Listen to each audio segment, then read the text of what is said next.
How to fix the Wall Street Journal app not working. Hello everyone, this is Lisa from Create, Login and Delete. Now let's get started. The very first thing you want to do is check your internet connection, whether you have stable internet connection or not.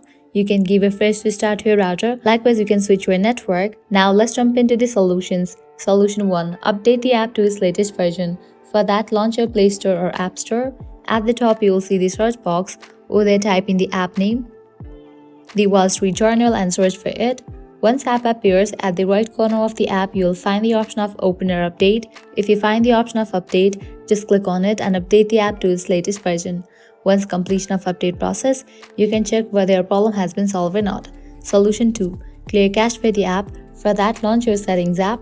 Now scroll down, open this option General, navigate to the option of iPhone Storage. Now in this page, you're going to find all the apps that were installed in a device. Go ahead and find the app Wall Street Journal. Once you find it, click on Upload app. Now click on Upload app. Now click on Reinstall app.